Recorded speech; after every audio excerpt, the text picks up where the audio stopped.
I had a very uncomplicated pregnancy. I actually ran until I was 36 weeks pregnant. I was on my bicycle the day before I went into hospital. I was aiming to have a home birth. I just wanted to be in a safe and calm place with 2 midwives and my husband beside me. But I recognized when I went to 14 days overdue that that was not happening because the baby wasn't coming. So I went into hospital.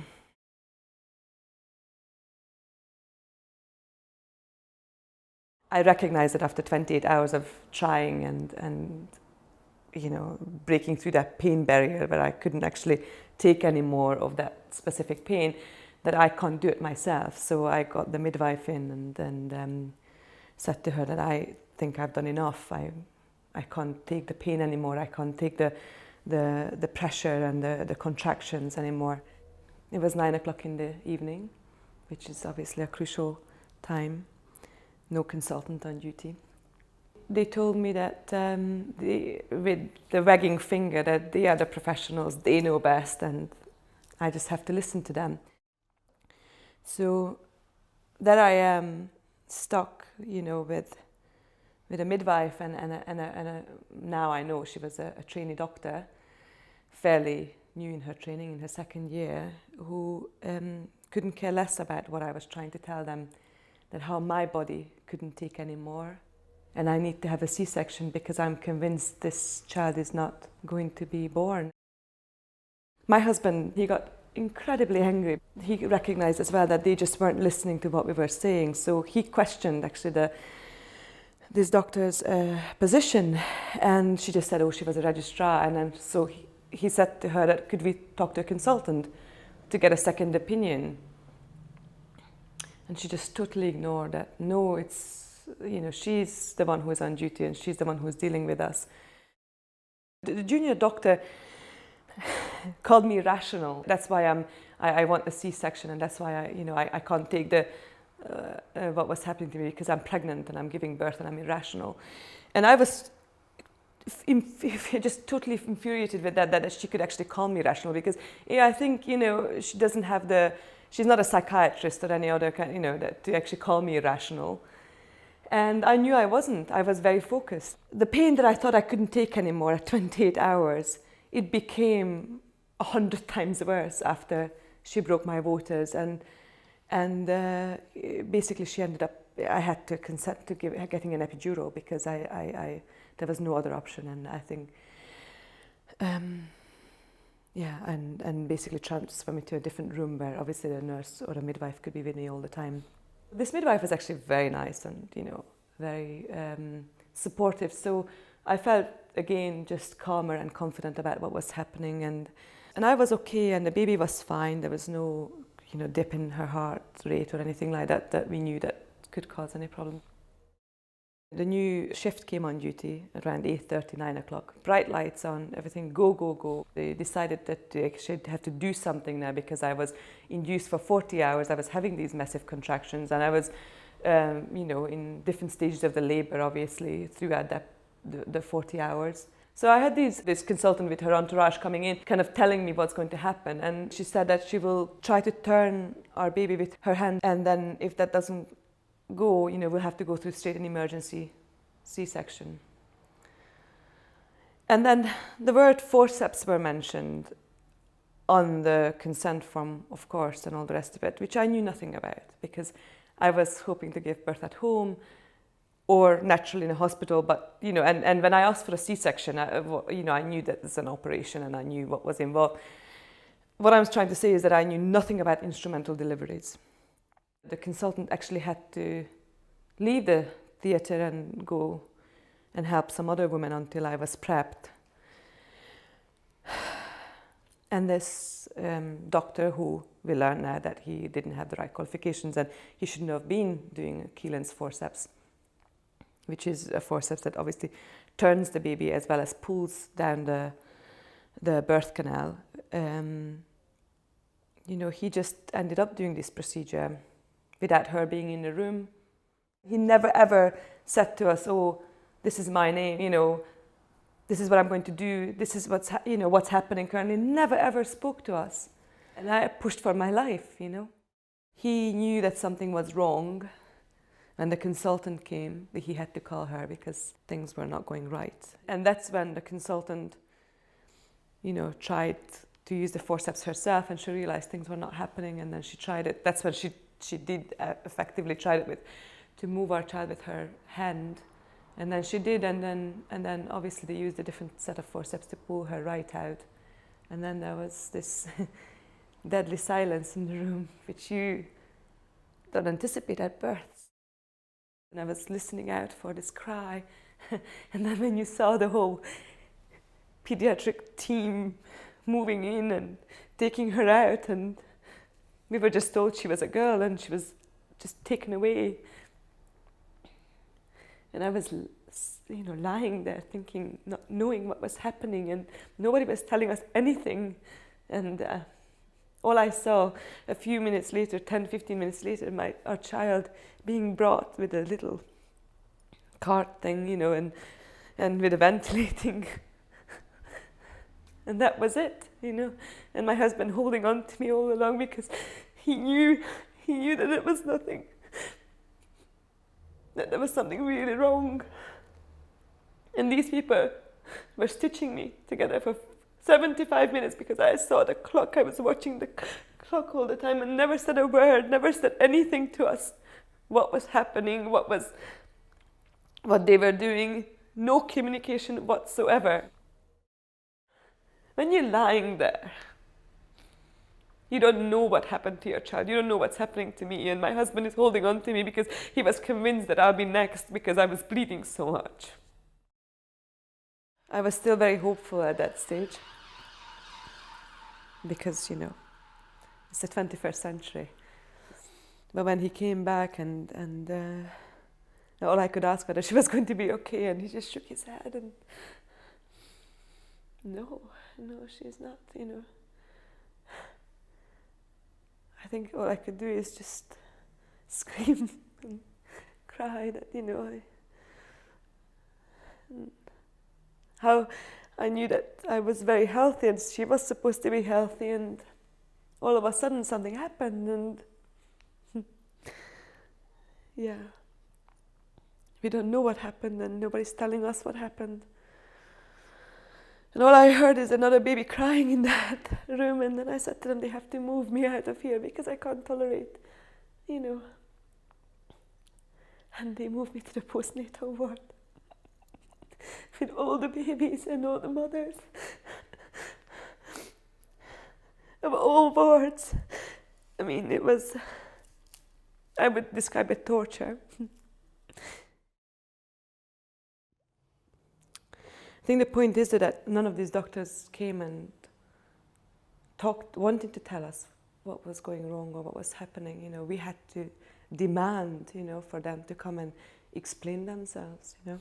When somebody suggests to you that you just had bad luck, and I said to her that this is a hospital. This is not, a betting shop. I think it was very, very hard for me to take that. That was her explanation, not that, the instrument that she chose for the delivery was wrong. The fact that she wasn't in the room was wrong. The fact that she wasn't supervising that junior doctor and just left them to do whatever, she thought was necessary was wrong. Not that she knew nothing about us was wrong.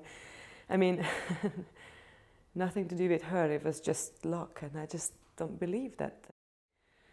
So we went to this neonatal ward, and all the babies are tiny there, and there's this huge baby, our child, who looks so healthy. I mean, it's just incomprehensible for a mother and for a father to look around, and all these tiny babies, they are the size of your palm, and they really struggling, but they will come through. But there's your child who's healthy, and she's got long fingernails and long hair,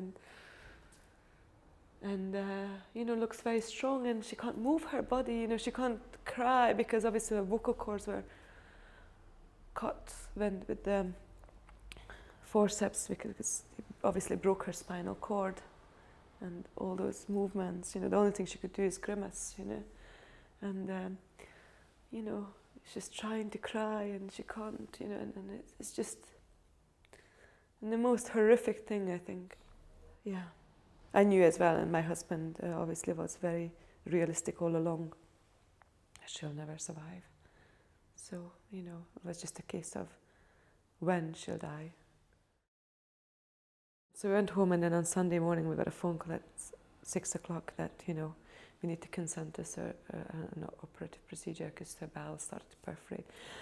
And we said we're not consenting to an operation, and they said we had to come in then and, kind of deal with it. And initially the neonatologist again gave us this very unrealistic scenario that if she just had this operation, things could pick up and all the rest of it. And,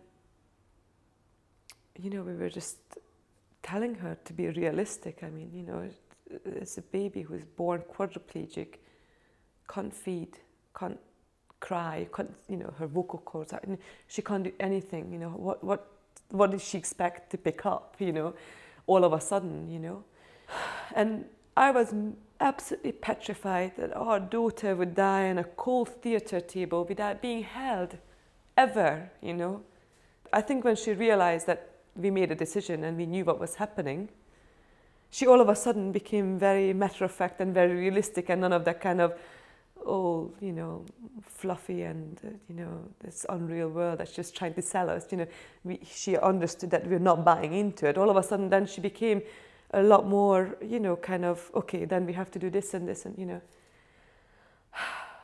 And also actually my husband initially thought about that, whether we could donate any of her organs,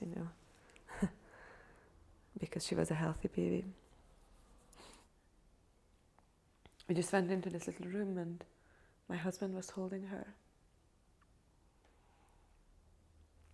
until she died. And she hung on for so long. It was almost 2.5 hours because her heart was so strong.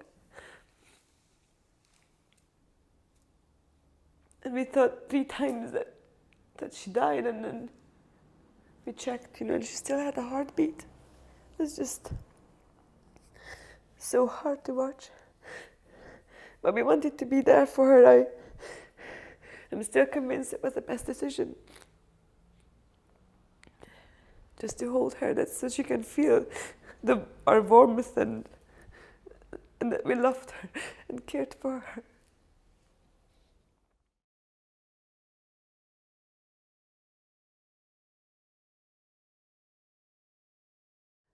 And effectively I was hoping that I will die because I was so, just unwell and depressed, and I couldn't believe what was happening to me, that I was really hoping that, I won't wake up from that one. But I did. We really wanted to hear from these people. What did they think went wrong? And they were not prepared. We saw it from very early on that it wasn't just to do with one individual doing one thing wrong, although that was part of it, but it was this whole institutional denial of that things can go wrong.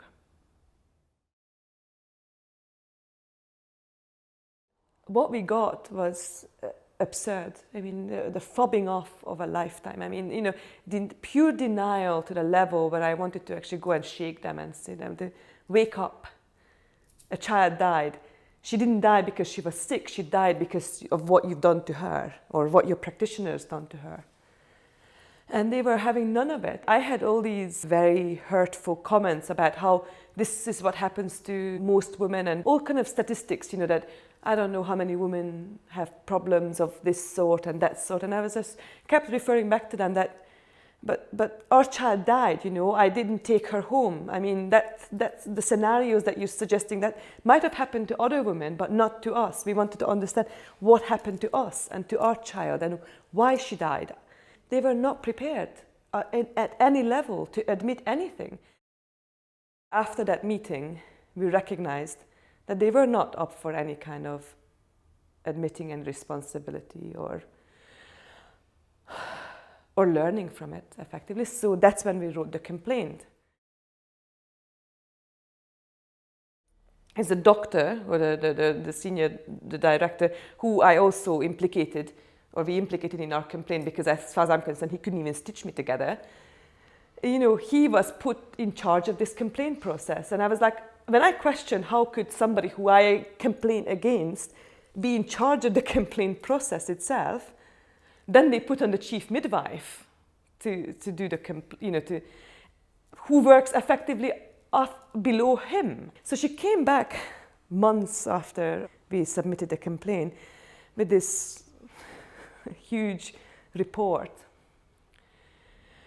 which ignored yet again all the questions and the problems we identified, but relied on anecdotal evidence from staff and from other staff who would vouch for, you know, them making the right decision as, you know, the outcome of our complaint. There's absolutely nothing unique to what happened to us. It's just what happens in maternity wards. We just got caught up in it.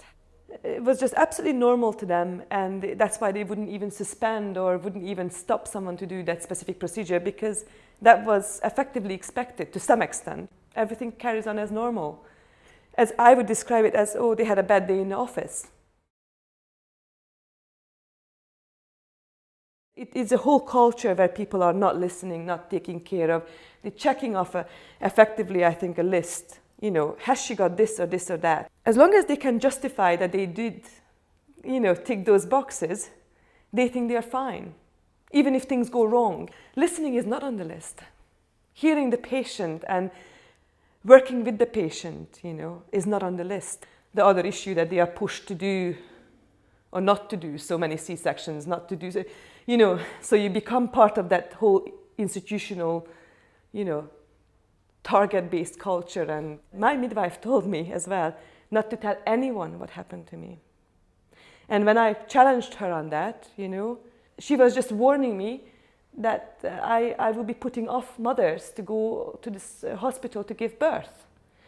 And I thought that you're really living in an unreal world if you think that that's the way to deal with this situation. So I think definitely initially you have to accept the fact that you can and do make mistakes, and you have to take into account that individual patient and their own history and their own way of looking at their life and their illness in order for you to be able to help them. And I think if they start from that premises that they can make mistakes, and they do make mistakes, and they cannot account for everything that can go wrong in that procedure, I think if they start from that premises, I think we could be safer as patients and they could be safer as practitioners.